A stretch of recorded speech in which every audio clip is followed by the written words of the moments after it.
Okay, let's get started here.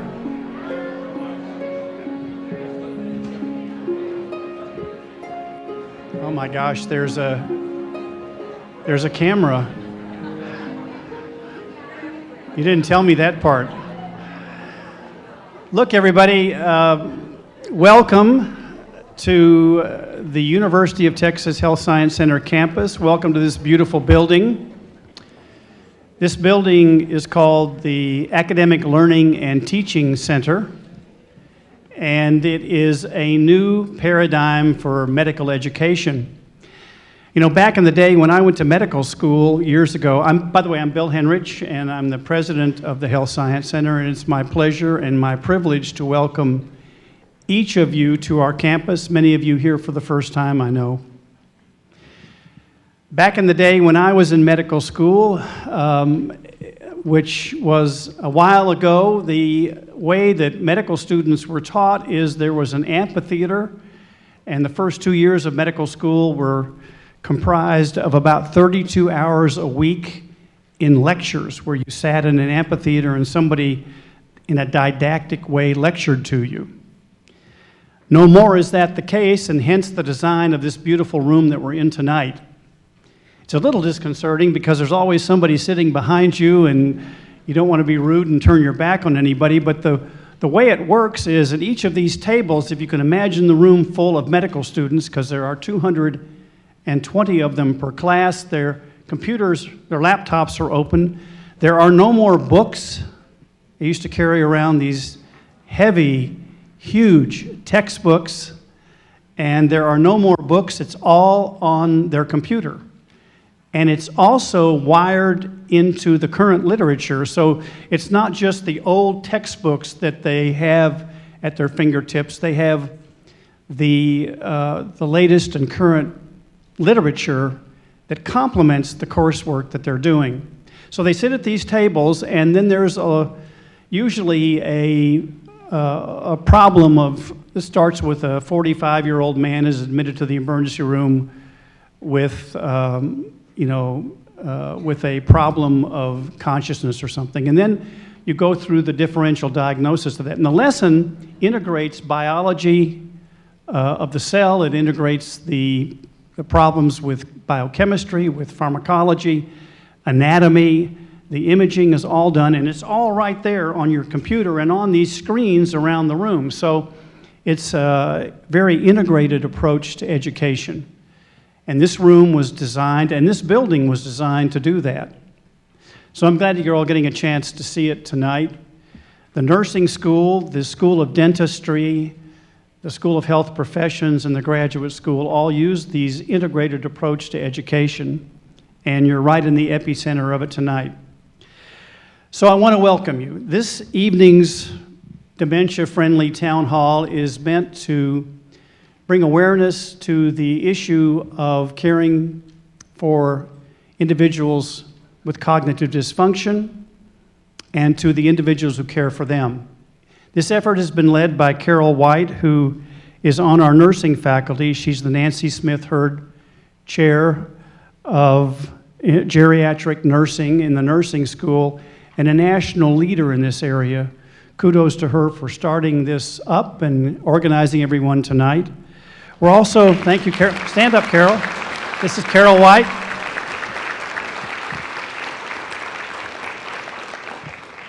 And she works in close partnership with a number of people. I'm also pleased that tonight in the audience are Anna Sandoval, District 8, District 6 Councilwoman. And where is Anna? I just said hello to her. There she is. Say hello to her. There she is. 7.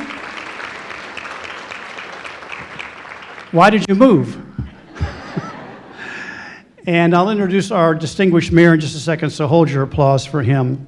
So my task here is to say that the issue of what constitutes a dementia-friendly city, as our buttons say, is particularly appropriate to study in San Antonio, Texas, where the aging demographic puts us right in the bullseye of what's coming, the tsunami that's coming in dementia for our city, for our state, and for our country. And what that means is, in essence, is increasing awareness among all sectors of our city for this problem. It means lessening, reducing the stigma of dementia and overcoming barriers so that everybody in the city is not only aware of it, but embraces the problem and helps the caregivers, helps the patients, and helps the agencies that are working to reduce the problem. It makes it a very collaborative effort across the city. So a dementia-friendly city promotes meaningful engagement in community life, and that's the subject of today's effort, with all of you being here. Now, you may consider it unique that a health science center would take this on as it's one of its lead efforts, and it turns out that it's in our heart to do this because it's usually academic medical centers that embrace this topic, because it's hard to support dementia care in private sector medicine because it's reimbursed so poorly. So you have to have endowments that defray those costs, and you also need access to clinical trials so that patients can be in clinical trials, and that is what ultimately is going to lead to progress in therapeutics and will turn the tide for what happens in a positive way to patients. So it's not crazy that an academic medical center like ours would take this up.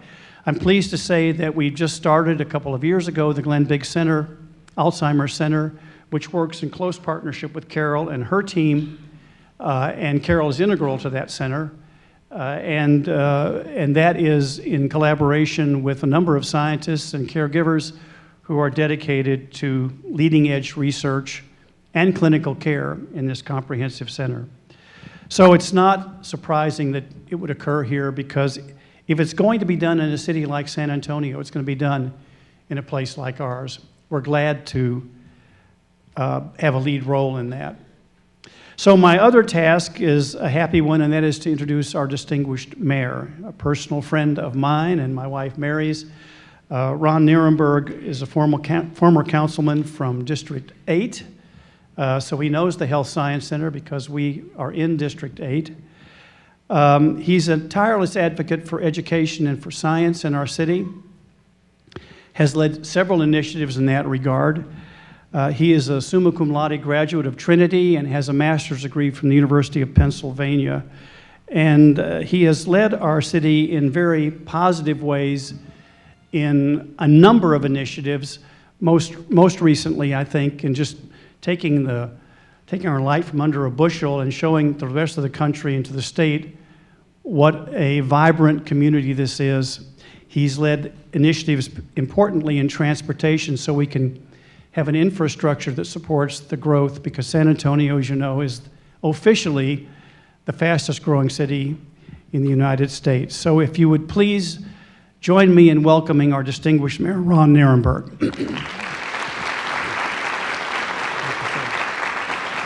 Good evening. Good evening. I am thrilled to be with you again in this room. Maybe not with you, but being back in this room, actually with my colleague, Councilwoman Anna Sandoval from District 7. She is the chair of our Community Health and Equity City Council Committee. And that is a really important, I would say, groundbreaking accomplishment for the city of San Antonio to have a subcommittee devoted to issues of community health and equity. And it was really Councilwoman Sandoval who pushed that into our thought process at City Hall. So, Councilwoman, thank you so much for being with us tonight. And back in this room, because the last time I was in this room and awkwardly having to turn around and speak was when we launched the city's effort to become a fast-track city, which is meant to address and become one of the first cities in our country to end future cases of HIV infection, to make sure that we end the stigma of HIV infection, to encourage people to go get tested, to make sure that in 2018 it's no longer acceptable for us to turn a blind eye on diseases that we thought were only about certain members of our community. It's just not the case. If we're going to build a healthy community, we're all in this together. And I love the fact that we're doing this again in this room for this cause. It's great to be here supporting San Antonio's march to become a dementia-friendly city. And I want to say thank you to my friend, Dr. Bill Henrich, for that introduction, and thank you for your leadership in showing us truly a lodestar for health in our community. UTHealth San Antonio is not only a premier educational and research institution, it's a center of economic opportunity in our city, but it also provides a vital public service, and that is community health. In a city as diverse as San Antonio, that's no small task. So thank you all for your service and for being here this evening. And I also want to thank Dr. Carol White and Sarah Massoud for organizing this great event. But most importantly, I want to recognize Mary Lou Rodriguez, a longtime city employee who will be speaking shortly about her life experience. She's here with her husband Arturo, who supports her every day with lots of love and care. And I just heard that Mary Lou, you used to work in the city clerk's office doing ceremonials, and that's an extraordinary career, because you are the person responsible for making so many citizens feel special and recognized and being exemplars for the rest of the community to follow. So thank you for your service, Mary Lou. The fundamental reason why I'm here tonight is because San Antonio is a compassionate city. Our first principle and the first document that I got to sign with our new city council was to make public policy at City Hall realize this one fundamental principle. We will be a more compassionate, prosperous, inclusive city. And every public policy, every initiative, every program will be built on that value. Becoming a dementia-friendly city, bringing people together and raising awareness of this important issue is not only the right thing to do, it will make us a stronger city. Alzheimer's disease is a public health crisis that affects over 5 million Americans and 15 million caregivers. So increasing community awareness is a fundamental part of addressing dementia. The greatest risk factor in Alzheimer's disease, though, is aging. And none of us, unfortunately, are immune to that. As folks grow older, we have to make adjustments as society to enhance everyone's quality of life. San Antonio will be disproportionately affected by dementia and Alzheimer's disease because so many people love to retire here. We love to raise our families here, and we love to spend our lives here. Our warm weather, our vibrant community, and our affordable cost of living attracts people from all over the United States, from all walks of life, and especially veterans who trained in San Antonio. They come back here. Becoming a dementia-friendly city will make Military City, USA even stronger. San Antonio will be disproportionately affected by Alzheimer's disease because Hispanic Americans are 1.5 times more likely to develop dementia compared with non-Hispanic. Our city's demographics, our retirees, and our Hispanic community are all disproportionately at risk of dementia, and so our city must be proactive in addressing the issue. That's why we are here together this evening. People from every part of the city, faith leaders, first responders, our police officers and our firefighters, health professionals and our family caregivers, private partners like HEB and USAA, and of course our students, our future leaders are here today. Our challenge is to become only the second community in Texas to become a dementia-friendly city, and we will. Can we do it?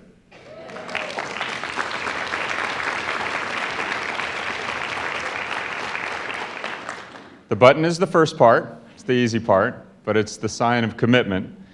But one way you can personally contribute is to become a dementia friend. It's super easy. You can watch 2 of the informational videos online that teach some basic principles about how to treat our neighbors with dementia with dignity, respect, and compassion.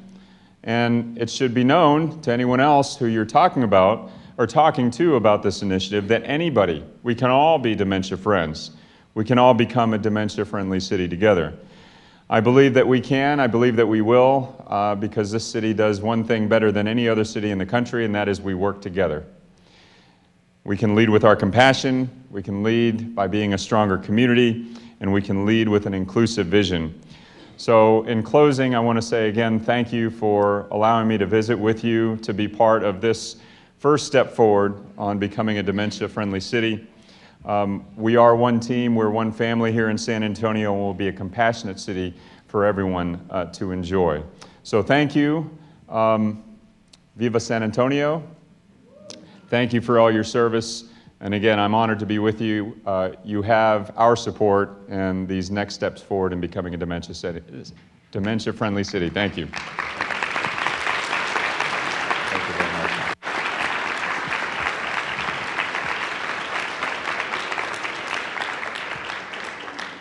Welcome everyone to the Town Hall for Dementia Friendly San Antonio. Thank you so much, President Henrich and Mayor Nierenberg, for coming here, speaking, and showing your support for this important initiative.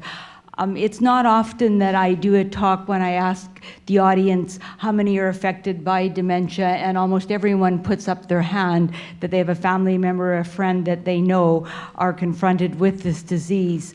I think, as Mayor Nierenberg talked about, it'll take a community to become dementia friendly, so we feel so fortunate tonight to have people from all different sectors of the city here. This is a global movement, and it's also an American movement where people from faith communities, people from first responders, from the libraries, from retail are coming together and saying, how can we support people? A dementia-friendly community, as defined by Alzheimer's Disease International, is a place or culture in which people with dementia and their care partners are empowered, supported, and included in society, understand their rights, and recognize their potential. So I think a compassionate city, as you mentioned before.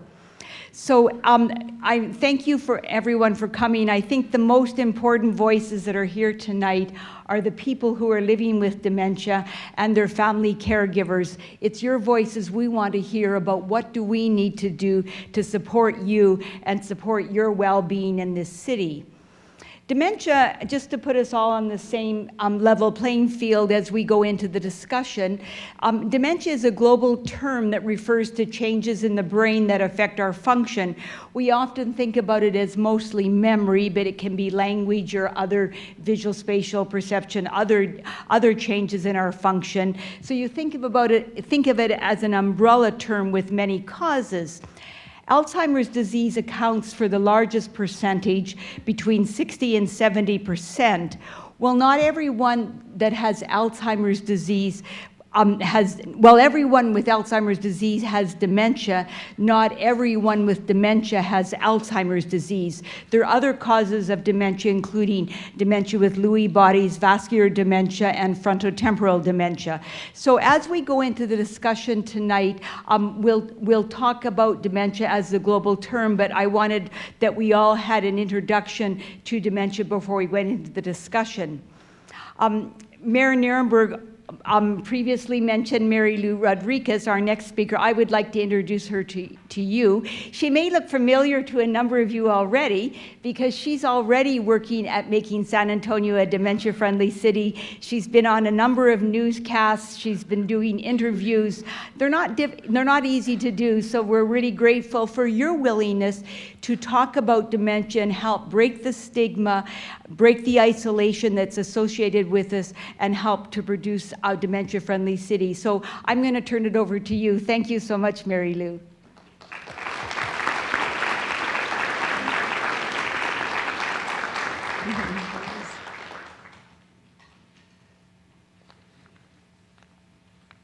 I'm not a public speaker, so I don't know what to do with this, but I'll give it a try. First of all, I want to thank UT Health San Antonio for asking me to come today to share my history and experience with Alzheimer's. I am an Alzheimer's patient. My name is Mary Lou Rodriguez. I'm 75 years old, and I have been married to my husband, Arturo Rodriguez, for 55 years. We have 3 adult children.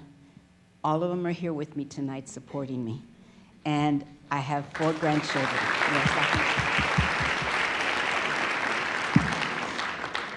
I worked for the city of San Antonio for a number of years. and I retired several years ago. About 3 years ago, I began to realize that I was getting forgetful. I could no longer remember dates, such as my wedding anniversary, my family's birthdays. I became very troubled, and because celebrating these occasions for me had always been very important. I was the one that planned the family parties and made arrangements for the family to come together for every holiday or special occasion. I quickly realized that I needed to definitely find out what was wrong with me. So I spoke to my family doctor about my concern. He referred me to UT Health. I am now being seen by Dr. Alicia Parker. Once I became a patient, some tests were administered, and I was given the diagnosis of Alzheimer's. I continue to this day to have issues remembering dates, but as the disease has progressed, I am now also having trouble remembering events that happened not only in the past, but even in the present. My family tells me that I am repeating myself more often and asking the same question over and over again. I am also having trouble processing too much information at once. I have to tell my family to stop if they're telling me too many things at once that require me to make a decision. It takes me a little while to process. I am still alert and well aware of what is going on around me. I can make decisions and offer suggestions on family matters. I'm still alert, and I make sure that I remember my appointments and social gatherings by carefully keeping information on a large calendar in my kitchen.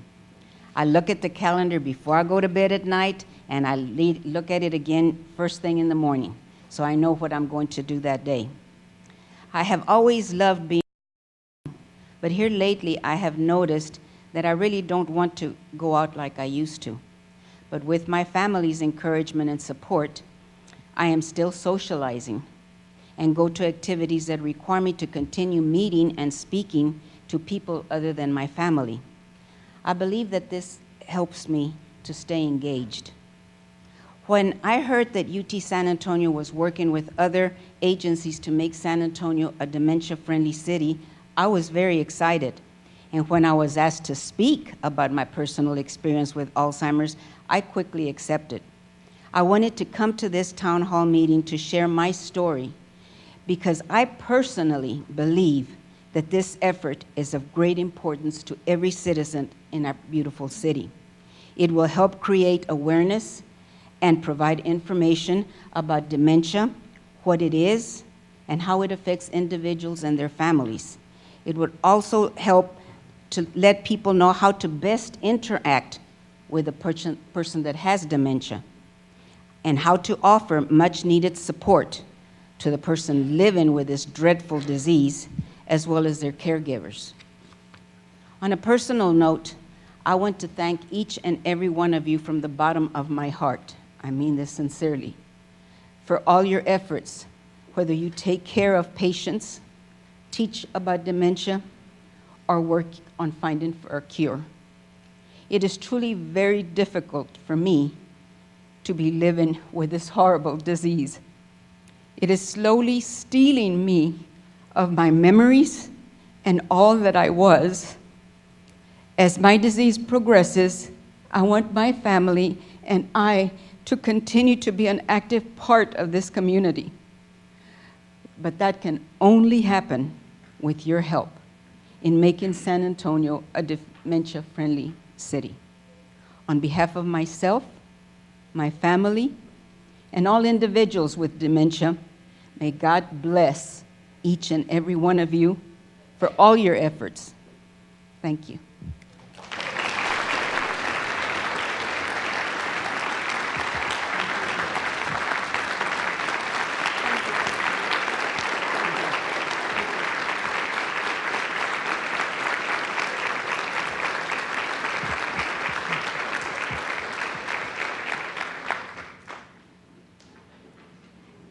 Thank you so much, Mrs. Rodriguez, for sharing your experience with us. I would like to now introduce you to Councilwoman Anna Sandoval from District 7.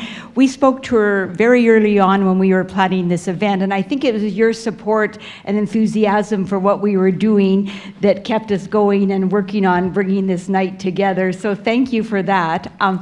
I don't want to take a long time to introduce people because I want you to hear what they have to say, but Councilman Sandoval has a master's in public health, and I think that's such an important perspective that she brings to this topic of dementia friendly. So I would like to welcome her to address us with a few remarks.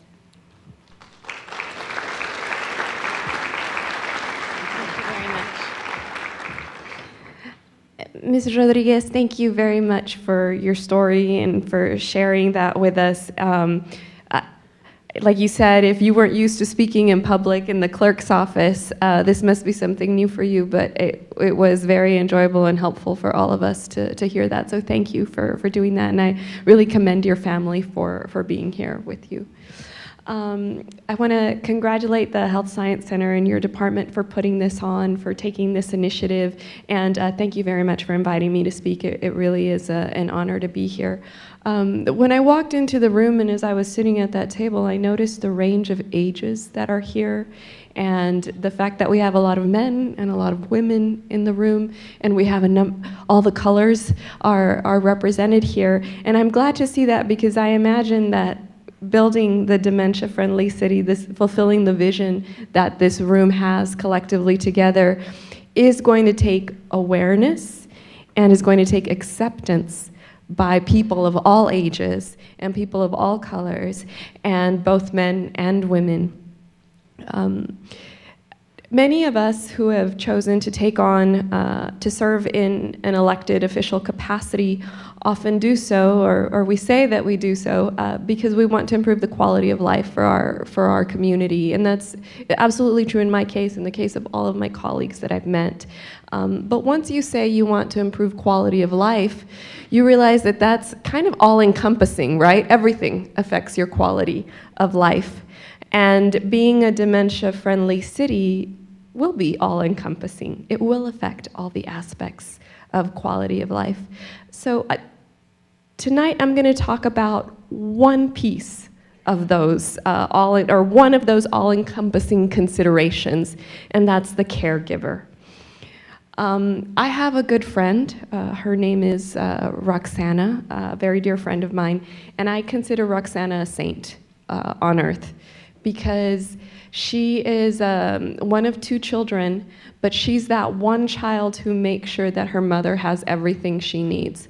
Her mother lives close to downtown San Antonio in the inner city, a woman who worked her whole life almost her whole life at H-E-B in the panaderia, and never learned how to drive, never drove. So Roxana, having her own family, is the one who takes care of her mom and takes her to the grocery store, takes her wherever she needs to go, and she puts up with the complaints about whether it's Dollar General or Family Dollar and you took me to the wrong dollar store. And when her mother's family comes in from out of town, it is Roxana who comes and picks them up at the bus station or at the airport and takes care of the whole extended family.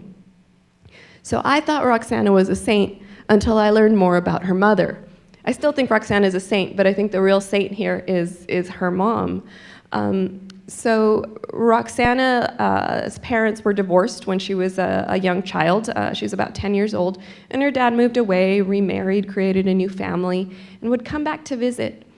And as he came back over time, he would check in with his kids, and the mom noticed that his diabetes was really getting out of control. So at one point, he just stopped going back to Chicago as the other place that he was going to. And Roxana's mom decided, out of a sense of duty, that she had to make sure that he was taken care of too. So here's a woman who doesn't have, her own vehicle, doesn't get around herself, but relies on her children to do that, feels this sense of duty. And when Roxana asked her, "Why are you doing this?" she said, "Because he's your father, and I can't have the father of my children dying on the street or, dying before his time. I want to make sure you have your father."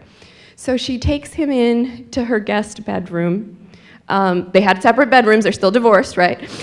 And soon enough, it happens that Mr. Montes begins repeating himself a lot and forgetting some things and needing help, needing even more help with his appointments. And I would go and visit them.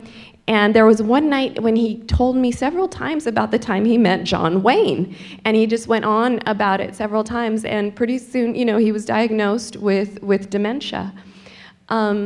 So I guess I was just really stunned by everything that Ms. Montes was willing to do for her husband to make sure that she took care of him, and her sense of duty. So suffering from dementia isn't something that you do alone. I think you're so blessed to have your family, Mary Lou, because Mr. Montes suffered from dementia, but so did Mrs. Montes, and so did Roxana. And very selfishly, I was impacted by it too, because I couldn't hang out with Roxana because she had even more duties to take on. And her children were affected as well because their mother had more duties to take on. So it's one of those things, it's like a drop in the water that creates all these ripples. And none of us are really going to be immune from it. We all know someone who knows someone who knows someone who's going to be affected. So about a month and a half ago, Roxana and I traveled to San Francisco. She ran the marathon, I did not. She runs marathons too. And she's a saint. She's a saint. And she writes children's books and all this stuff.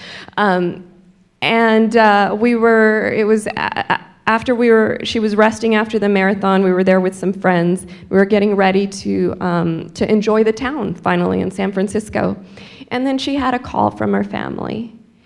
And she found out her father had just passed away. So we flew back and we ended up at the funeral. And he passed away from a heart attack. There were two back-to-back heart attacks that he had one day, and she did not think that's how he was going to go. But that was really the conclusion of a very long ordeal in that family. And I just want to say we all end up having that sense. Many of us end up having that sense of duty. And as the mayor and the president pointed out earlier, with nearly 6 million people suffering from Alzheimer's and 15 million people being caregivers, there is no escaping dementia. And sometimes the best way to beat a challenge is to embrace it. And I think that is what you're doing. So I think that's the best way to meet this challenge. And we're here to help you do that. So congratulations.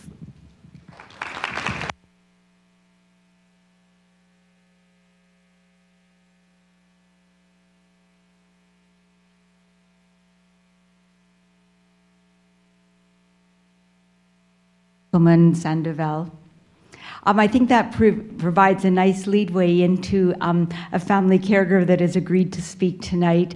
I'm honored and humbled to introduce you to Kathy Beers, who's caring for her husband Tommy with dementia with Lewy bodies. Family caregivers, as Councilman Sandoval said, are the greatest resources for their family members living with dementia, and we're so grateful, Kathy, for you to speak about that with us tonight.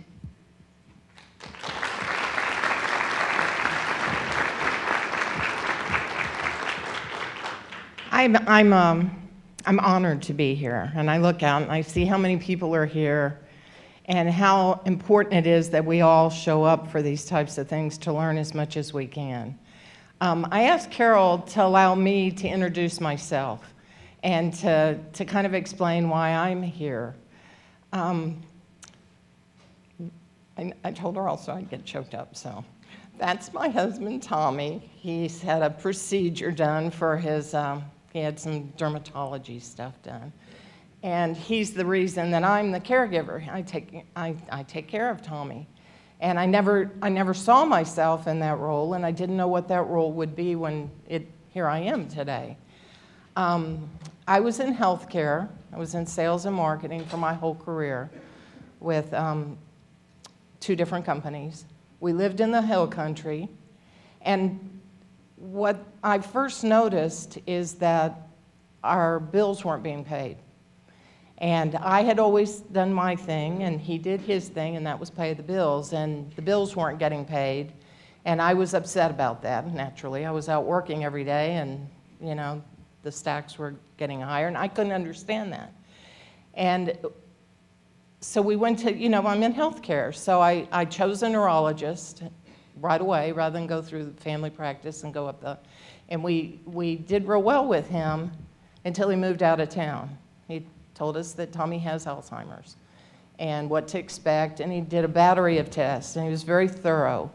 And he started us on medication, and he helped me and gave me some advice. But he moved out of town, so I had to find a new doctor here. And our Dr. Patel, our gerontologist, recommended the neurology department here. And so that was the godsend of all godsends for me, because now I had an interdisciplinary team to help me know what to do, because I was at loose ends as to what to do, and that's when we got the diagnosis of Lewy body dementia. Tommy had kind of been misdiagnosed early on, but all his symptoms kind of, you know, lead to that. So I quit my job. I was able to do that. You know, when I found out that Tommy had Alzheimer's, we thought Alzheimer's, dementia, I sold the house in Pipe Creek, left my home of 29 years to move to San Antonio because this is where we should be. It would be easier for me to be able to take care of my home if I didn't have acreage and all the responsibilities, because I could see that he would take things apart, but then he couldn't remember how to put them back together, and I can't do that. So we ended up in San Antonio, but I left behind my friends, my church family, all the support that I had, all the people that I knew. And Tommy and I are all we are.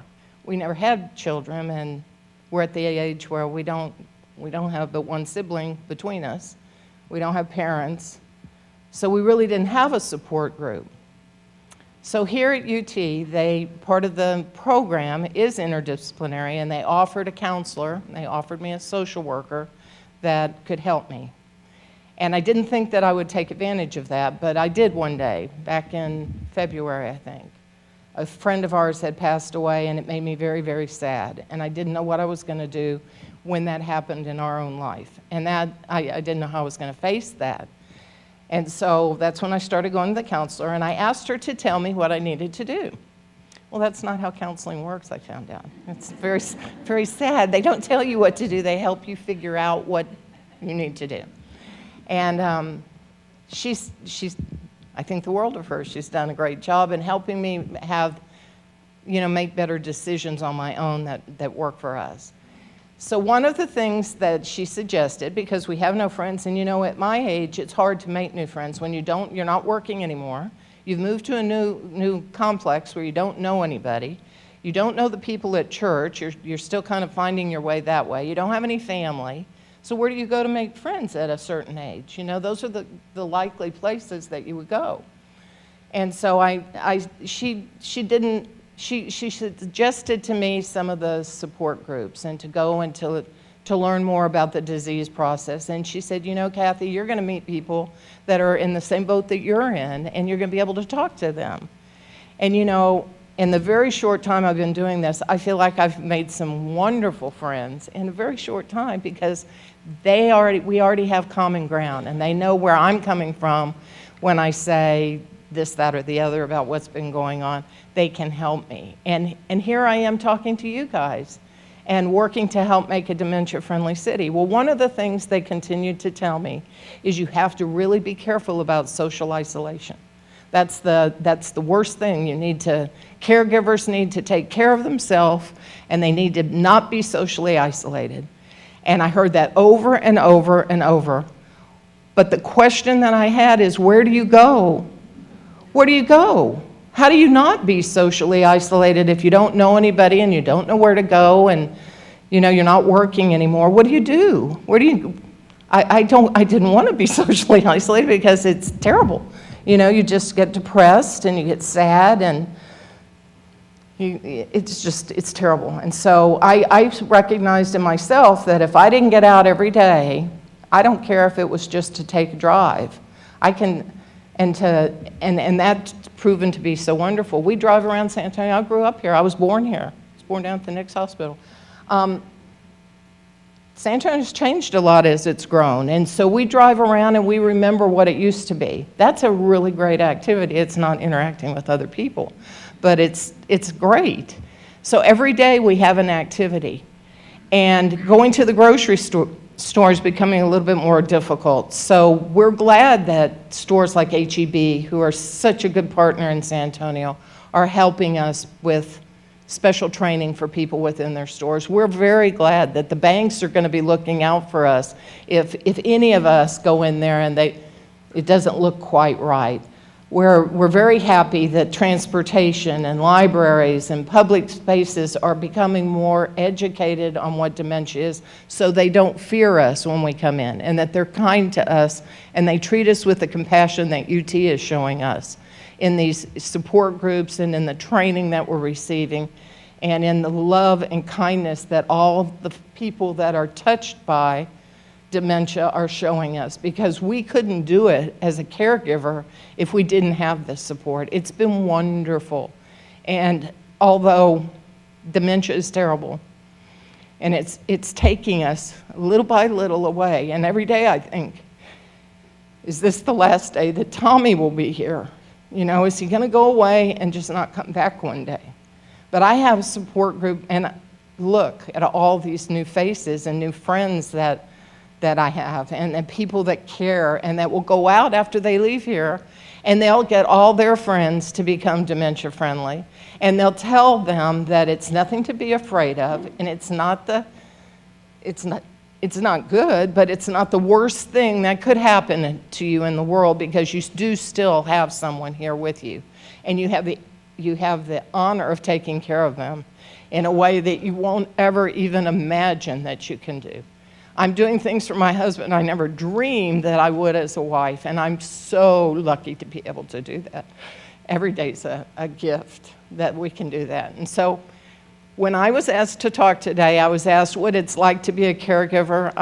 I feel like it's a blessing.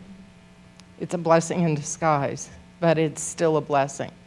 And it's something that all of us need to help and do, like those angels that, you know, fly together and put their wings around each other. That's what I see you guys as, is the angels of dementia, so to speak. But thank you again for letting me come and share my story and tell you who I am, and thank you.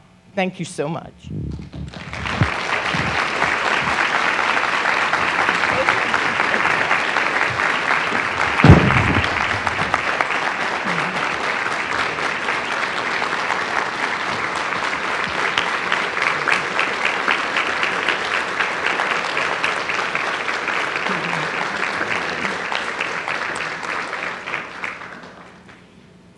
Thank you so much, Kathy. And again, I want to thank everyone for coming. I particularly want to acknowledge the members of our Community Advisory Board who helped to work with Sarah Massoud, the Community Outreach Coordinator for the Caring for the Caregiver program, and others to help let people know about the event, organize, plan the event. Would the people that are on our Community Advisory Board please stand up to be recognized? It's made up of family caregivers, people from the community, healthcare professionals. Thank you for knowing that this is important.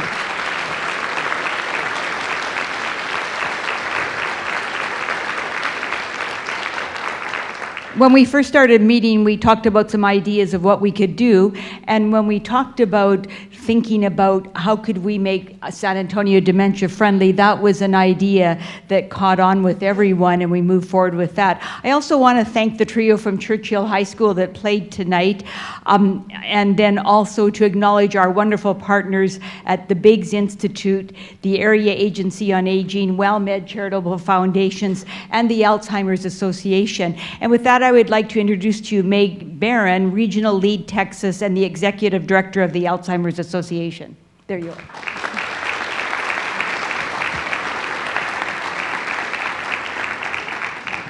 Well, thank you all. This is fabulous to see so many people here with the same mission. we're going to end Alzheimer's disease and all other dementias. So again, thank you for being here. I want to just tell you a little bit about the Alzheimer's Association.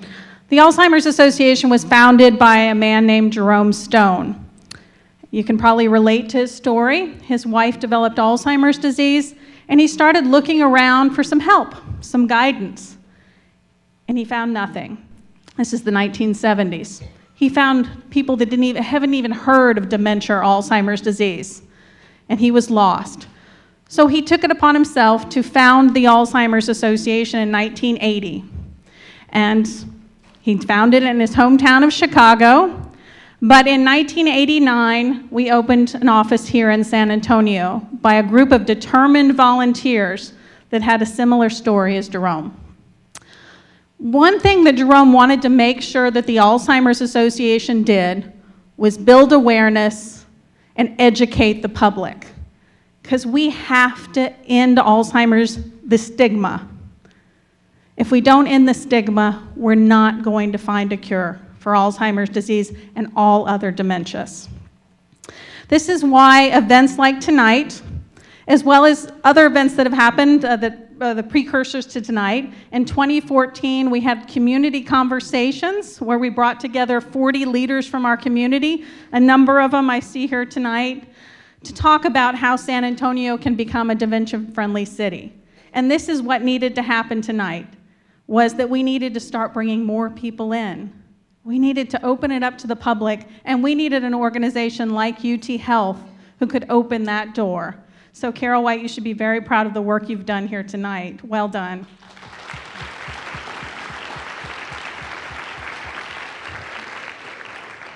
I think you will all agree that Alzheimer's disease is a public health crisis. Everybody in this room will agree with that. But there's a lot of people out there that don't understand what Alzheimer's or other forms of dementia are, and it is our job to go out and educate them. Build that awareness so that we can become the best dementia-friendly city in the United States and in the world. So again, thank you for being here tonight. Thank you for UT Health for joining up with us, all of us that probably have been in this fight far too long. And I quickly want to introduce Jenny Funk, who is our program director, and I just want to give her an opportunity to tell you a really exciting new initiative that's happening globally that I think is something you guys are going to want to talk about at your tables tonight. Hello, thanks Meg. I will be super brief. And we are absolutely partnering with UT Health to help educate professionals in our community about quality care. Since its inception, the Alzheimer's Association has been very involved in training and teaching of professionals, but now, just this year in early 2018, we released the new Dementia Care Practice Recommendations. We do have this information at our table, and this is all about bringing together in this new iteration of recommendations. These are from 56 different recommendations across 10 content areas. It is a lot of information, and it's all grounded in the fundamentals of person-centered focused care, which has been around for a long time. But now we've brought it all together. We are super, super excited that in the community we are doing these presentations. We are partnering with UT Health on November the 29th in the evening. These presentations are focused on trying to bring these recommendations to nurses, to social workers, to management in different companies that provide care for people living with Alzheimer's.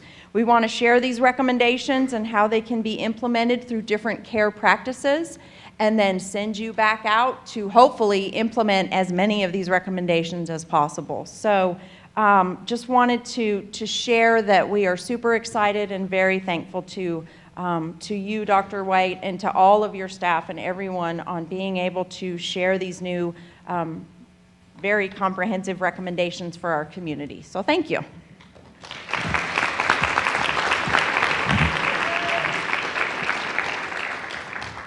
So I do want to introduce to you Dr. Sudhir Shasedri, who just got off a plane, I think. She's the director of the Glenn Biggs Institute for Alzheimer's and Neurodegenerative Diseases, and we're so fortunate to have you in San Antonio and South Texas to help us in this initiative. So I'd like you just to say a few words of greeting.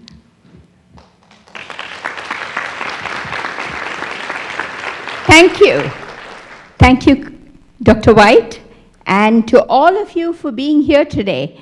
I must apologize for being a little late. I was in Washington, D.C., reviewing grants, trying to decide how best to spend our money to try and find cures for dementia, and the flight was an hour late. I did want to build upon what Meg said. We all know dementia is a huge problem. There are many different types of dementia, and every single person who is living with dementia is unique, not just in the disease that they have, but in the person that they are. And so what is a dementia-friendly city? A dementia-friendly city is one that affirms the right of every single person with dementia, affirms their unique personal and cultural identity, and affords them the opportunity to continue making the contributions that only they can, whether this is the lifetime of wisdom and love that they have accumulated, or sometimes there are even types of dementias where new talents in art or music emerge. So always looking for the gifts in this one life we have. A dementia-friendly city is one that recognizes that the only people who have unique first-hand experience of living with dementia are persons with dementia and their care partners. All the rest of us need to learn from, need to be educated. We need to be educated by empowering and enabling the frontline people to tell us what their needs are and what their insights are. And together we can innovate.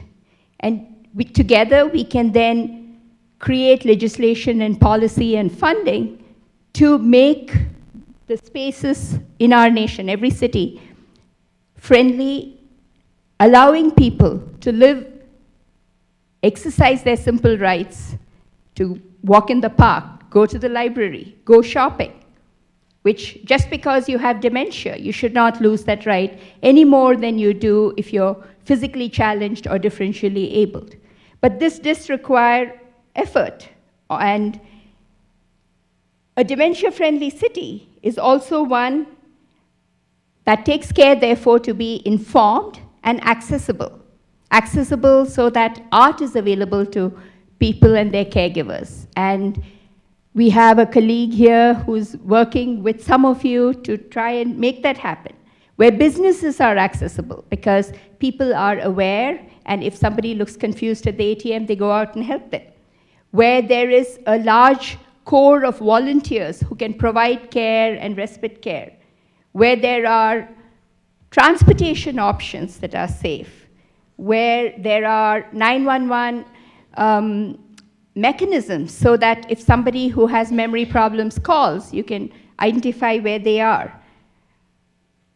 It's also, however, basically a city where people care, where people are kind and friendly. And San Antonio is already a dementia-friendly city. And that is something that will make the city better for all of us. San Antonio is already dementia-friendly in many ways. We have the parks and public spaces. We already have the training for police and emergency providers in how to deal with behaviorally or cognitively challenged people. We already have excellent providers in the community, in UTHSCSA, as well as in the military and veteran systems. And we already have a number of programs, as you've heard about today. So my point is, what can we do? What can we offer as physicians and nurses and different health professionals? We can advise. We know what are the things that make a difference to prevent dementia. A dementia-friendly city should keep its citizens safe from dementia. And how do you do that?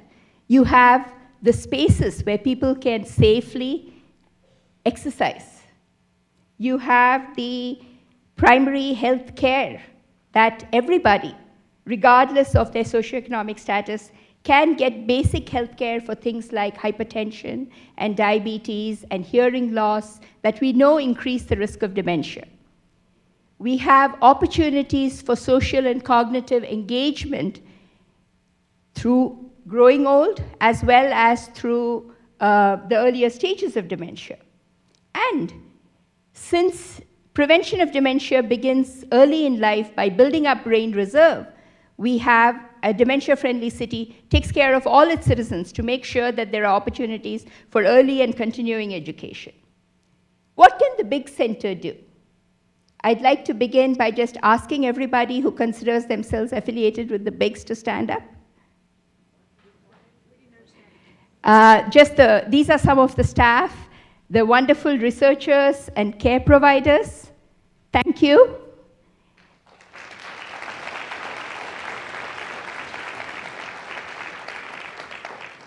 So what we would hope to do is provide the outpatient, inpatient, and virtual care by a team of experts. Provide the social work, legal, financial, logistic links that you need. Work with you to try and see what we can do to help you age at home. We have an occupational therapist who's learning how best to do that. Work with you in how we could assist you in matching you with the excellent day, respite, and residential facilities that we have, and work with those facilities to provide the medical care that people need as the disease progresses. Work with partners in the community to provide palliative care to maintain the quality of life as the disease progresses. And for all of this, we want to continue the conversation, learn from you, and so I'm so glad you're all here today to share your ideas with us. Thank you.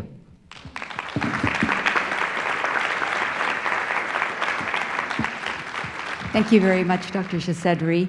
So you've heard from us a lot tonight, so soon we want to be hearing from you. So to lead us in a discussion, we're very fortunate to have here tonight Jan Doherty from Banner's Alzheimer Institute. She was formerly the director of their community and family care. She has taken Tempe, Arizona on the journey to become the first dementia city in Arizona. So we're really pleased to have her here tonight. She's going to talk a little bit about their experience to give you some practical ideas of what does that really look like. And then we're going to break into roundtable discussion, and Jan will talk about that a little bit more. Thank you so much, Jan. Well, it's really a pleasure to join you tonight, and it brings back great memories for me 3 years ago when we were launching our efforts with Dementia Friendly Tempe. So I think a couple exciting things I bring is, one, has been a nurse focused in this field for many years. This is no longer your grandmother's Alzheimer's disease. We are in a new era with new hope, new help for people who are living this with a condition of a dementia. And we're here with evidence-based interventions that we know can be very successful, helping family caregivers not only cope, but succeed and look forward to the future with hope and joy. So one of the things I know that many of you have participated in the Dementia Friends online forum. We're actually doing in-person type Dementia Friends sessions in Arizona.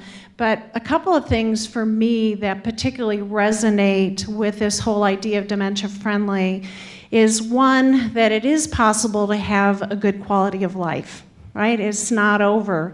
And when we think about Alzheimer's in the past, or when we still think about how we depict it, often we're showing a person who's vacant, who seems to have no expression, no sense of worth, and nothing could be farther from the truth. Would you agree? It is possible to have a good quality of life. We also learned from our dementia friends that there's more to the person than just their dementia. Again, they are still a person, and that makes it incredibly unique. And so this idea that our communities can come together and acknowledge the worth and the potential of these individuals and support those family and friends who so lovingly give of their time and their efforts in care becomes really important.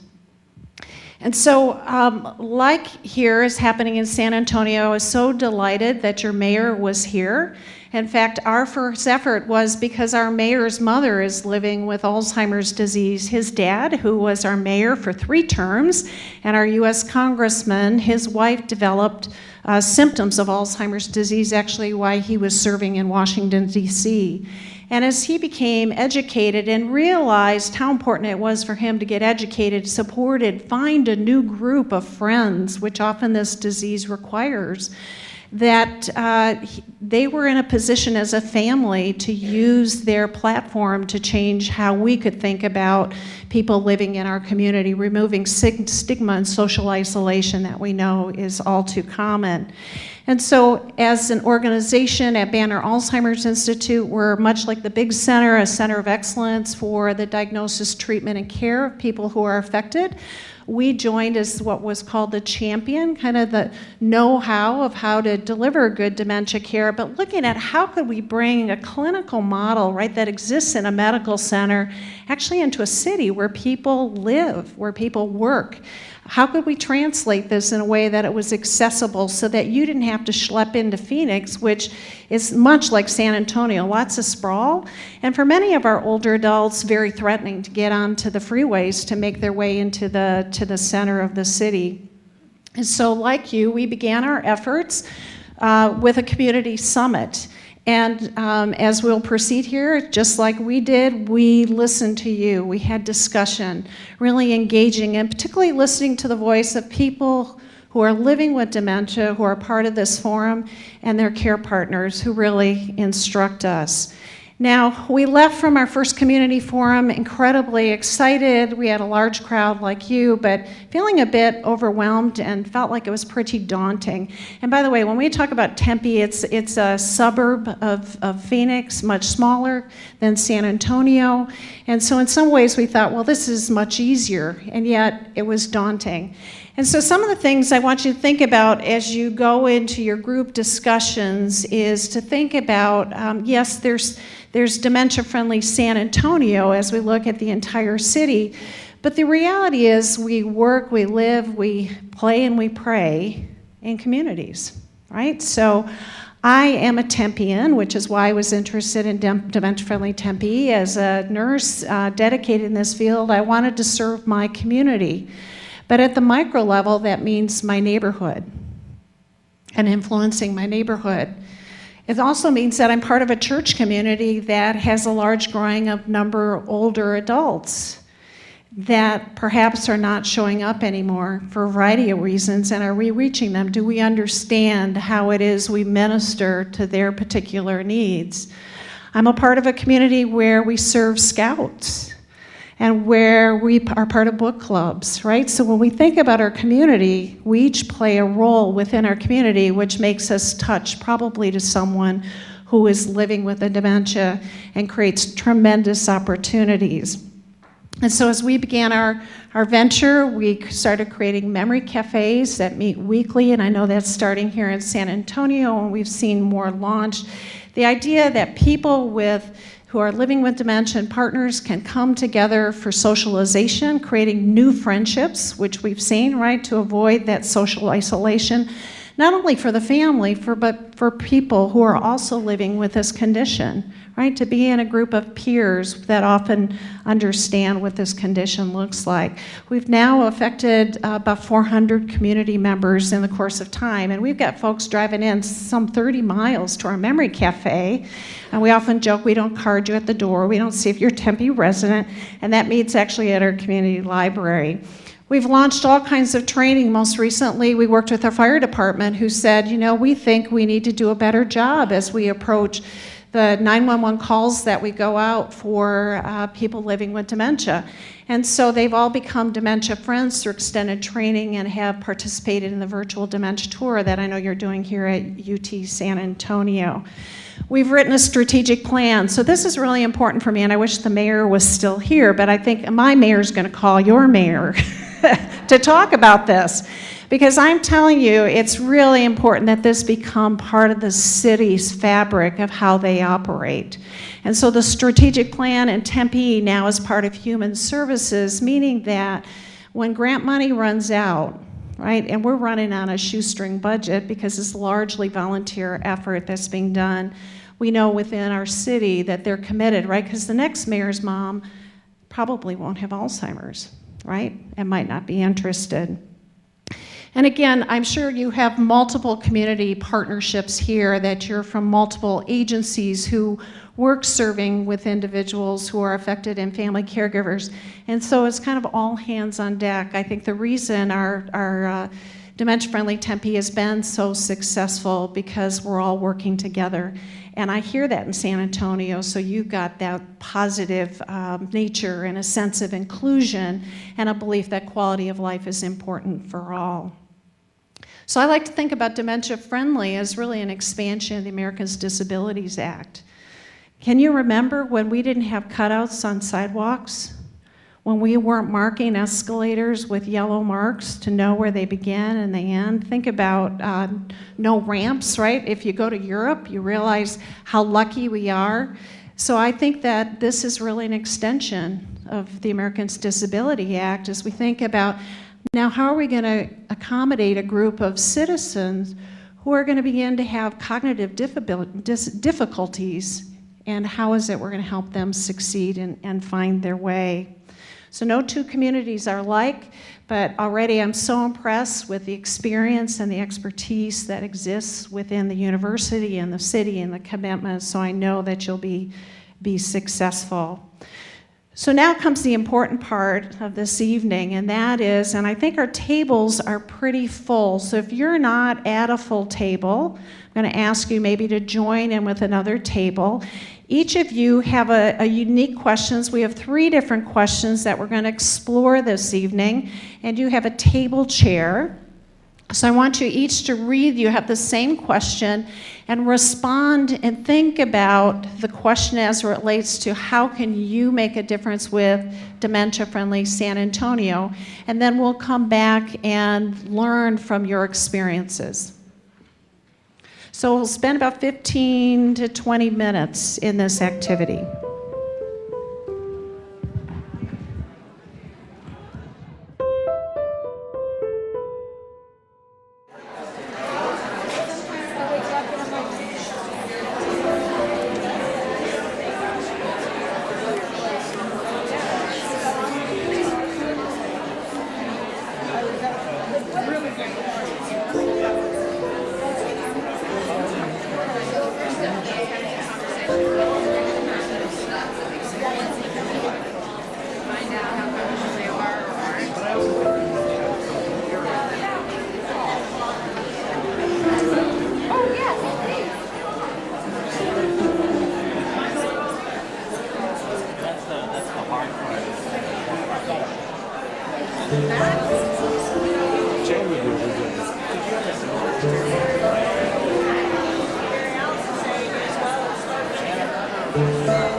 A lot of conversation, again, reminiscent of when we did this in Tempe so much discussion and so much that you each bring.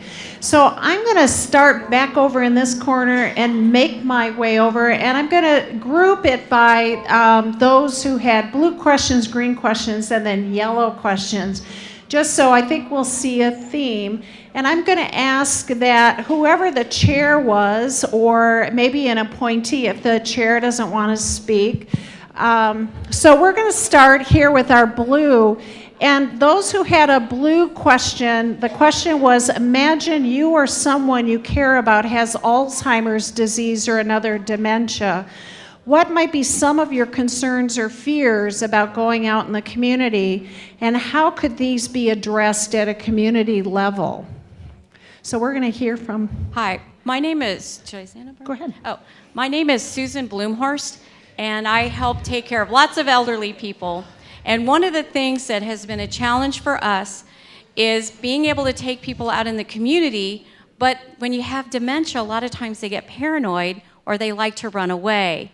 And you just get to where you can't take them anywhere. And I just tried to envision this place, you know, sort of enclosed, that was like a city, that you could take them and everyone there knew they had dementia, not like a daycare where you go all day, but someplace where they could, it was built like a city, and they could just go, and the caregiver could go and go to their support group meeting, and no one thought they were trying to kidnap them or steal their money or something like that. I'm not sure that's possible, but that would certainly be very helpful for us. Okay, thank you. Very good. So we'll go to the next table here, and we're just going to ask you to select one of your recommendations. We talked a lot about our caregivers' experience in the medical community and what the doctor's appointments are like, and especially continuity of care. So to be in that limited amount of time that you have, whenever it seems that the medical provider hasn't even reviewed the notes and is asking a lot of questions that you've been answering visit after visit after visit, that's all right there in the chart, and we're not getting to anything new. So that's something that came up a lot. Yeah, very, very important issue. Doesn't exactly make you want to rush out for a doctor's appointment, does it? And then asking the wrong question. Okay. Okay. Very important, that continuity of care. It really speaks to some of our challenge in our healthcare industry, and how do we provide good care so that people feel confident to come out, right, and want to think that that appointment is important. Excellent. Let's see, blue table here. Who's our, Jenny, are you our spokesperson? Okay. Here we go. We just need a few more hours, but I promise. Okay, so one of the things that we talked about, the difficulty in social interactions, and we actually had 3 different stories about HEB, love HEB, but experiences with encountering people with dementia in HEB, and either the lack of compassion and how they were treated, not by employees, but by the public, and also just being aware when you are in a location like that, or an airport, or just being out in the community and having some awareness of, does that person look like they're lost, afraid, agitated, can't find their car, and someone saying, can you just go out and help that person? They're holding up traffic in the parking lot. Well, he couldn't find his car, so we just talked about social interactions and really how all of us just, what do we need to do to really have that awareness in interactions, to watch for individuals, and also not be afraid to just ask, do you need help? What can we do? And that's the essence of being a dementia friend, isn't it? That's really speaks loudly to the need for all of our community to know how to respond, including our children. By the way, about 1/3 of children are affected directly because of a family member. So it really speaks to how do we reach all levels, not just adults and above, but even our children.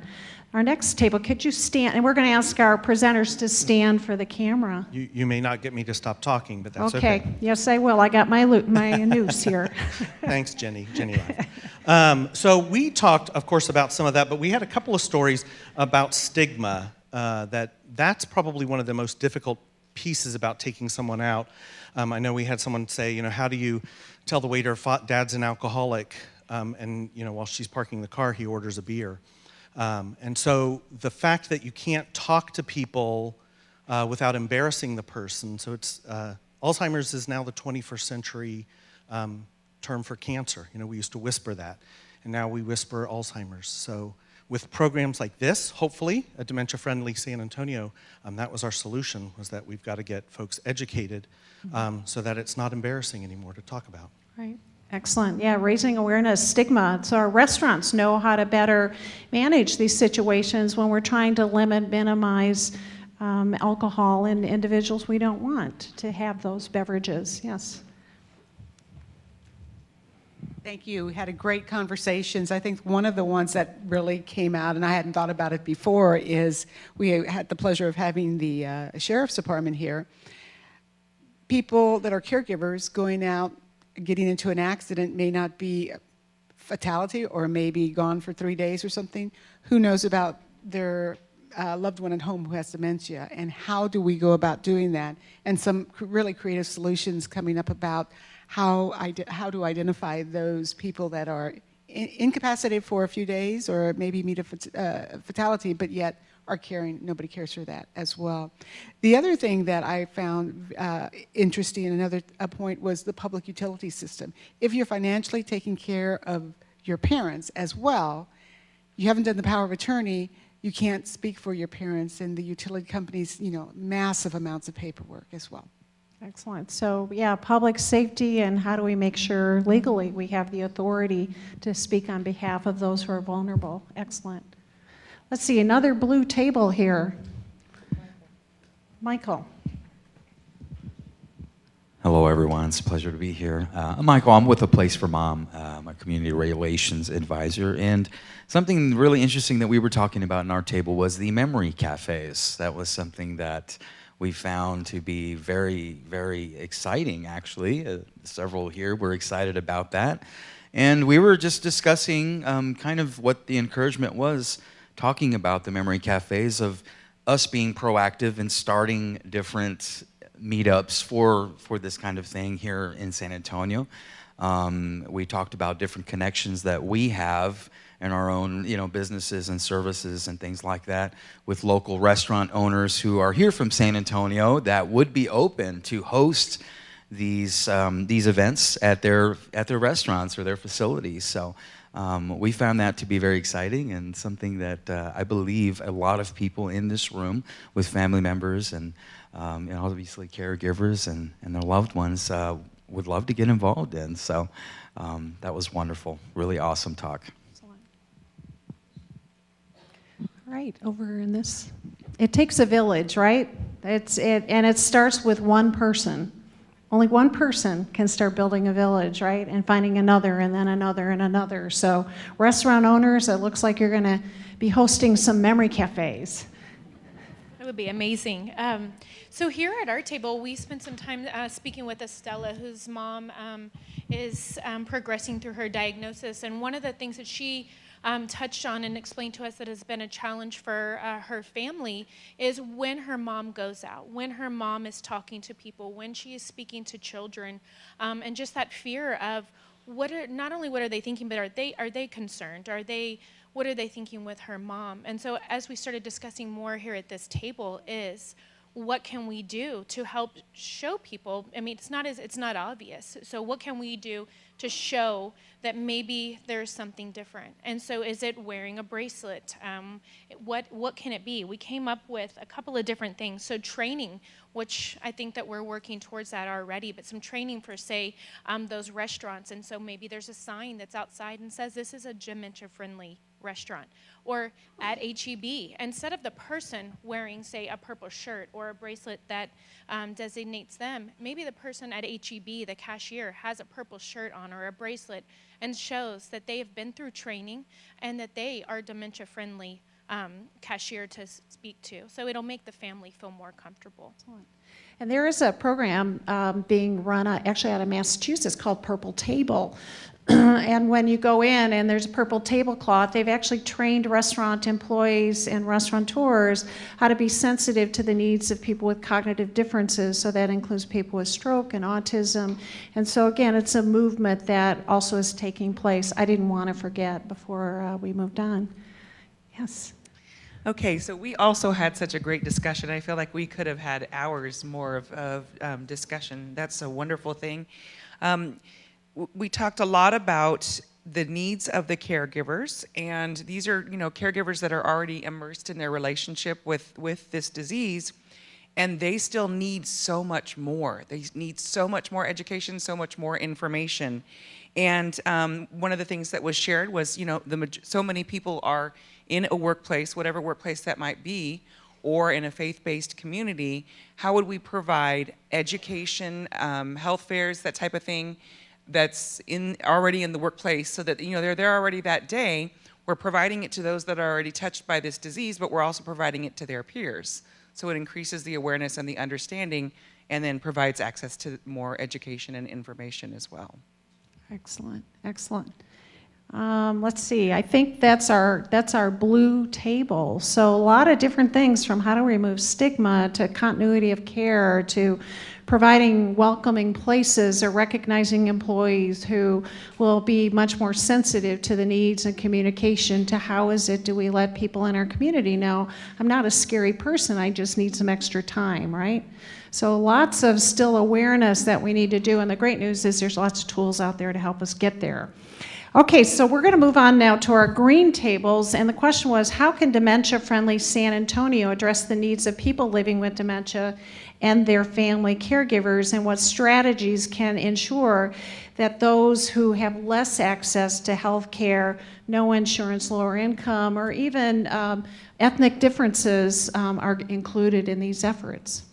Thank you. Good evening, my name is Helen Flores, and we had a lively table here tonight. And so we tackled several of those topics by identifying that transportation that is not only person with a diagnosis friendly, but the caregiver support friendly. And that could be one way that we can meet the needs of people living with dementia. In fact, my esteemed colleague over here, we've got Christian Senior Service here, and she wants to do not only your great program of Meals on Wheels, but she wants Friends on Wheels, so that they can take individuals to a memory cafe or out to a movie and give a caregiver respite. We also talked about how important it is to keep resources available to those who can't necessarily afford paying for assisted living or memory care programs. And it starts with a campus like this one that offers low rates for services or no fees whatsoever. And so I think my partner here, Mary Alice, said keeping the education and awareness available to those individuals who can't afford to pay for it. And then lastly, and I'm going to have you stop right there because we're going to get around to our other tables. I get so excited. I know. We don't want you to take all the good ideas. All right, let's come on over here. Charlie. Hi, thank you. I'm Charlie, and I'm a caregiver. And what we did first was we said, you got to first identify what the needs are. So we need to go out and have these conversations back in each pocket of the community, because each community needs are different. So we need to do that first. And then just one great idea that came up from somebody who had this experience, we need to have as a city more family restrooms. Because if you are a caregiver and a spouse and you take your wife out or you take your husband out and they go into the restroom, you can't go in to check on them. So that's something that we can do that would make it easier for the caregiver to be able to assist that loved one. So that's a specific tangible that could go into every part of the community. And then just one point on how do we make sure that the low-income population is met. And again, that's maybe to take this town hall into that community and to partner with those networks, those groups that have already established a presence there, and to work with them in trying to make sure that we're serving all of our community. Fantastic. I'll tell you, in Arizona, we're working with our Promotoris network because they're our credible face as we go into the Hispanic community and bring a message that's much more culturally relevant and sensitive, and learning from them what is it you need. We shouldn't just be presumptive. So thank you for raising the point that we need to hear from you. We shouldn't just be presumptive, and often we are. We just assume what we think our citizens need. So thank you.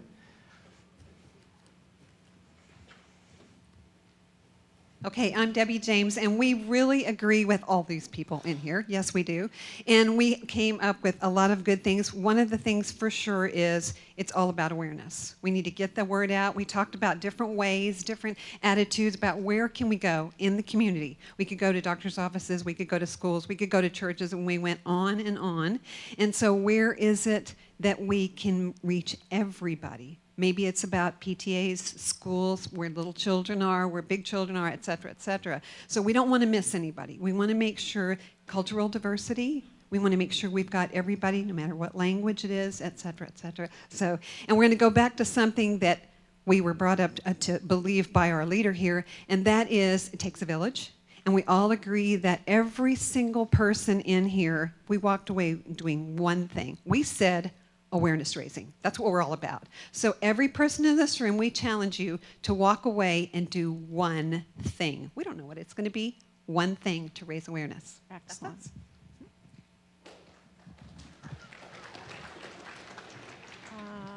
We had a, did we? We did, okay. All right, Carol here will talk about what they came up with. Hi, I'm Carol Birch, and we have at our table a lot of care partners and persons with diagnoses, and we really found that the opportunity for caregivers to come together, especially with the person with the diagnosis, having the opportunity for them to be, everybody to be together, is very meaningful. So more opportunities for caregivers to meet, like support groups and Memory Cafe. Excellent.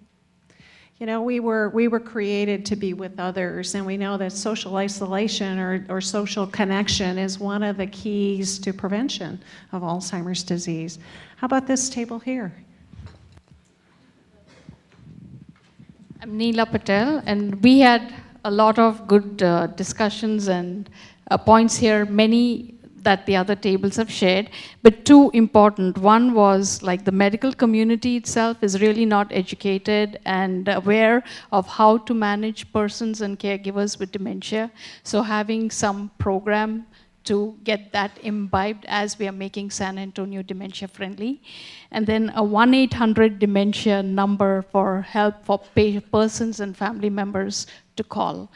And then for the low income, there were ideas of like town halls should not be in this place. It should be actually to where they are. And like even like having mobile units to have that done. And education, not just to caregivers, but extended caregivers, including extended family and the community where they live in, but what to expect. And our patient here, really, she brought that just because people know, like she usually doesn't tell anybody she has it, but the moment they know it, then they treat her different. And she's actually the same person, you know. She is the same person. So, like, giving that education, don't focus on the diagnosis, just be aware that this is a person who has a little different need now. Excellent, excellent points. Thank you. Green table here. And Carolyn. Hi, I'm Carolyn Pickering. I'm part of our Caregiver program, and we've done a few of these smaller things, but I heard a new one today that seemed so very attainable, which was our city can go above and beyond the federal requirement for the number of disabled parking spots, including ramp lift van spots. And if not the city, at least our businesses and our university can all champion this and create more disabled parking. Excellent. Yeah, so the things from restrooms to parking, right, all of those make such a difference as we serve a growing aging population and people who are going to just need another kind of accommodation. And I think our final last screen table, do we have a spokesperson here? Hello, my name is Jessica Stormerding. I think going around the table and being family caregivers, the one that really spoke out to me is about her mom and her neighborhood.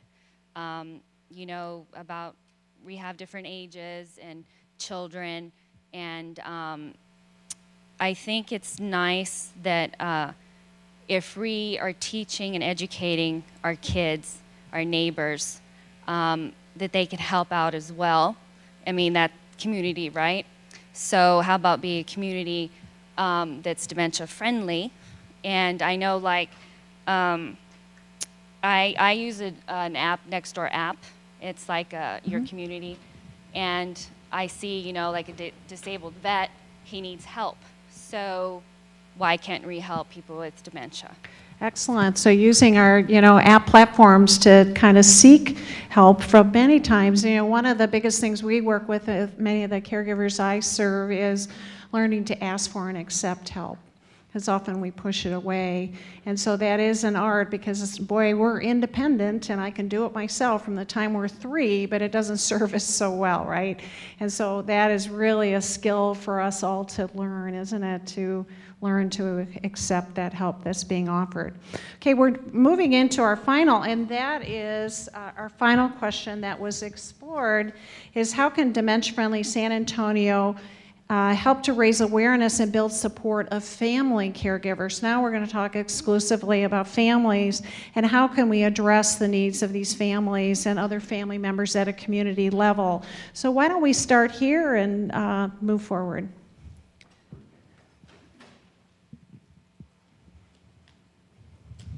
Thank you. I'm Rebecca Salt, and we also had a lively conversation, multiple people that work for organizations, but James has been a caregiver for his wife, who has now transitioned into a care facility.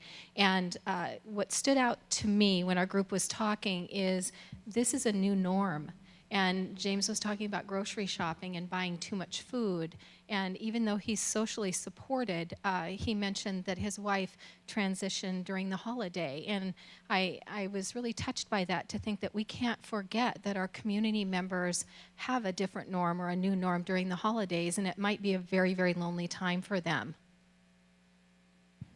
Thank you. Yeah, and communities play an incredible role. As much as we all like to think we can keep someone at home, sometimes it's not possible. And so supporting and you having a life with your wife in that community and outside becomes a new opportunity for us to connect caregivers in a different way. Hi, I'm Debbie Hepburn.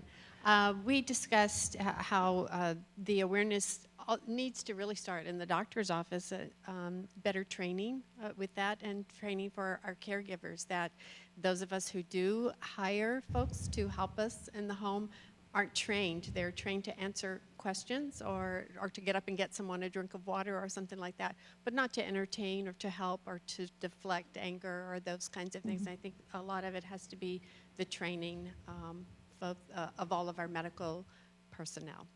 And that's why I was talking to the president of the university saying how wonderful that UT San Antonio is leading these efforts, because one of our biggest challenges, quite honestly, is healthcare providers, and how do we make them dementia capable and bring them the skills that they need, whether you have a minute with them or extended period of time, and certainly you have the know-how here. Good evening. My name is Amy Standridge. One thing we talked about at our table was how many resources really are available to caregivers in our city that people don't know about. So our job is to educate and spread the word about what those programs are. And I'd like to take a moment, I haven't been given permission, but I'm going to anyway, announce we have a new caregiver program starting tomorrow with UT Health and my company, a caregiver and acquire for caregivers and their loved ones with dementia. Rather, loved ones, people with dementia and their caregivers. So you can find out more information about that, one of our new resources. So community choir? Yes. So this is what community engagement is about, right? And the joy of being with individuals and creating new community. This is an example of what will become its own dementia-friendly community. So good luck with that. All right, moving on to this table. Carolyn. Hi, good evening. I'm Carolyn Taylor, and most of what we talked about, many of you already talked about, but one of them was, I think somebody mentioned about the Nextdoor app.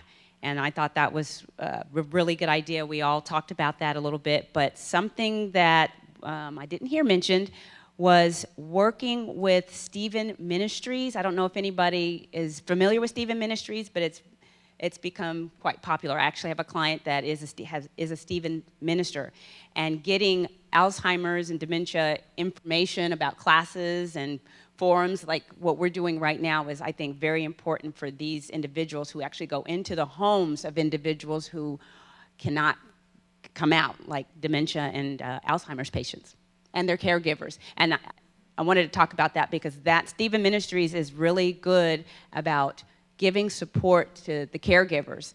And it's my understanding that actually caregivers oftentimes don't last even as long as the persons that they're caring for. So they really need our support. Yeah, 60% of older adult caregivers, spousal caregivers, can predecease the person they're caring from. So getting help for self is not selfish, it's imperative. And Stephen Ministers, just so you know, through a faith-based approach, really is a terrific way to make entree into our faith communities that have those and bring awareness. So thank you for bringing that up. Where'd we go? Right here. Thank you. Andrea. Hi. So we had some really great discussion at our table. I'm fortunate enough to know almost everyone at my table, and I'm really inspired by all the work that they do.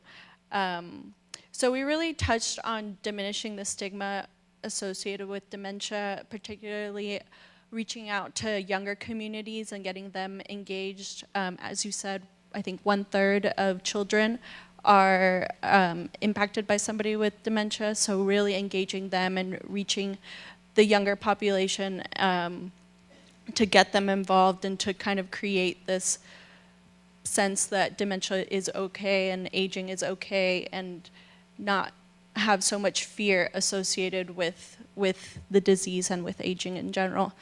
And to that, also addressing fear, because I think a few times I've heard like people are just generally very scared because they don't know what to do or what resources to seek or who to confide in. So making sure that we address that fear and reassure people that although it is an awful situation to be in, there is a big community, as we can all see, where people can seek respite and talk to people in confidence who are sharing the same experience. So really trying to help people overcome the fear. Overcoming fear and knowing where to go. That's the other thing we learned in our Dementia Friendly project. People didn't know where to go. They didn't know about the Alzheimer's Association. They didn't know about the Area Agency on Aging, let alone drill down to other programs. So that awareness is really across the span. Tina. Hi, we talked about, certainly we all had very similar conversations, but raising awareness is so important. Like conversations like we're having tonight. Have more of these conversations out in the community. Also, everybody in this room, we're all parts of different communities, as was mentioned earlier.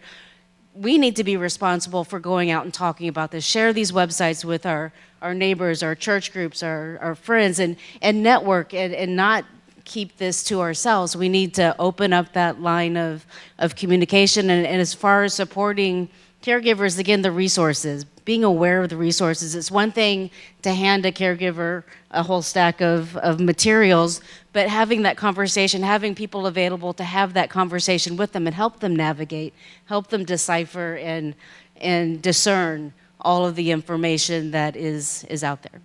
Excellent. Yeah, it can be a conundrum and can be overwhelming, so the conversation sometimes is far more powerful. Let's see, over here. So Sharon. Thank you. We've had the discussions so much like the rest of you this evening, and the need for education, not only of what the disease is and what to expect from it, but how we can be vulnerable, to let the community of our friends and family, but strangers alike, that we as caregivers have needs. Our greatest need is for our loved one to be cared for and respected and received well throughout the community. But I think we felt across the board is remembering when we have diagnosis come our way, what information we are sent off with from the doctor's office initially. Instead of going home with just the anxiety and the fear of the future, is something tangible. Put in the caregiver's hand something that they can work with, they can go home and implement to care for their loved one in a different way, a new approach, because they have information on how to do that, where they perhaps did not before. So informational tracks available in the doctor's offices from the physician's staff to communicate and be supportive of the caregiver when they have calls and concerns, and not be passed off because it's just an over-anxious loved one. So we call that beyond diagnose and adios, which is still our standard throughout the U.S., unfortunately, that we need to do better than send you off with a diagnosis and tell you the drugs may not work, and by the way, get your affairs in order, we'll see you back in a year. That doesn't cut it. If we had a diagnosis of cancer, you could bet we would not be going out of an office that way, or we'd be packing real quick to a new oncologist, right? And that has got to change. And I think we're seeing that here with UTHSCSA, San Antonio. Thank you for doing that. But this is not acceptable any longer. And we need to give hope that there are lives, there are days to live that can be good ones, and we are going to get you help. So really powerful statement. You can tell I don't care about that at all. Hi, my name is Ann Pruski. And we also talked along the lines of education. However, we took it to a little bit different level. So if we can teach our children to not be afraid of those with dementia, as they grow and they share that experience, it gets rid of the stigma.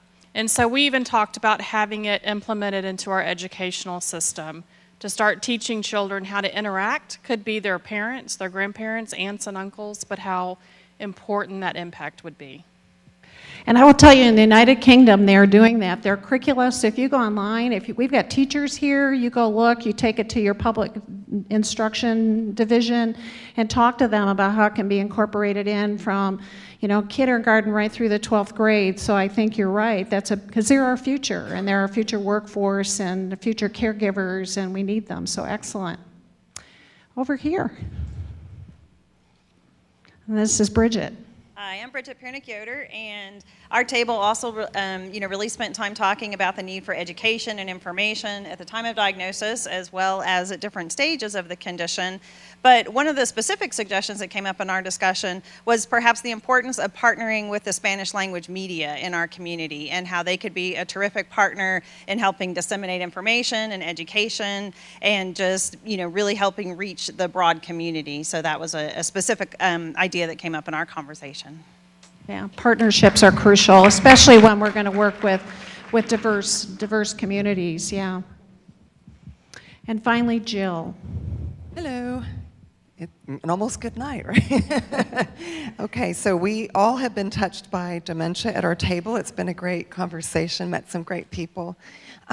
We talked about the faith-based communities. We really need to touch on those groups that are serving our seniors, especially if they're getting out to church. There's education in those settings. We also talked about our elected officials. Lisa brought up that tonight having our mayor and our councilwoman, Ms. Sandoval here, is critical that we have their buy-in and their support, and that they're speaking out. I think if everybody hears that on a regular basis, that's helpful. And then listening to Justin earlier, he worked in the ER for years, and I think having our staff in hospitals know how to work with that patient that has delirium, presents dementia, and may have other comorbidities, but how do you work with that population, and how do you help with the discharge and getting them information? We talked about medical alert bracelets here, that's something that the Alzheimer's Association helps families get, so that you have a bracelet that tells people that you are an Alzheimer or dementia patient, and has the 800 number and has data on that person if they're lost. So we covered a lot of ground too. So thank you. Wow, just amazing input, and lots for Dr. White and her team to consider. Just a lot of innovative ideas and a lot to be done, would you agree? But it all starts with tonight, with just general awareness. This is where we begin. And I suspect, like we were in Tempe, kind of coming back and deciding where do we start. And it starts with just one step at a time, right? And building on community partnerships. I think we've been successful because we've had so many people like you all be passionate about this, be touched, and want to make a difference in your community. And then I would just comment that through the Dementia Friendly America movement, there are tremendous tools out there. So I would encourage you to all go to dfamerica.org. And in there, look, because we all represent different sectors, or maybe we have a passion for our faith communities, just as an example. And there are sector guides that actually tell you what to do, how to assess, for example, your faith community or the banking industry or your grocery store or your library, and what you can do as a member of that community or as an employee to make that community more dementia friendly. So a lot is out there that does not have to be recreated, which I love because we're all very busy. And these are lessons learned that are really coming in worldwide that we learn from each other. So it's been my privilege to be with you. I am excited to check in a year from now even and see where you are, and I suspect you'll be a long way. So congratulations. Thank you, all of you. This has been recorded, and I think Dr. White will summarize and tell you kind of what the next steps will be.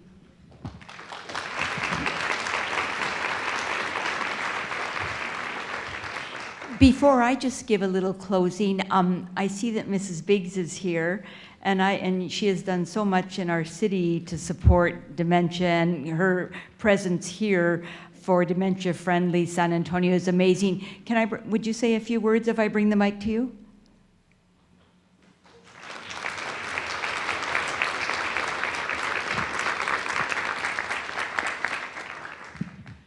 What an exciting evening this is to see this many people out, speaking out about dementia and Alzheimer's.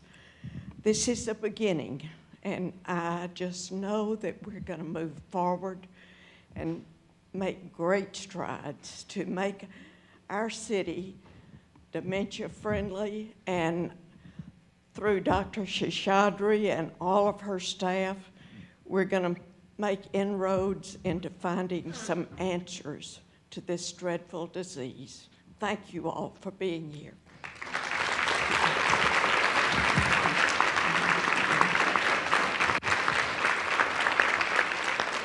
Thank you so much. I'm touched by everyone that's here tonight.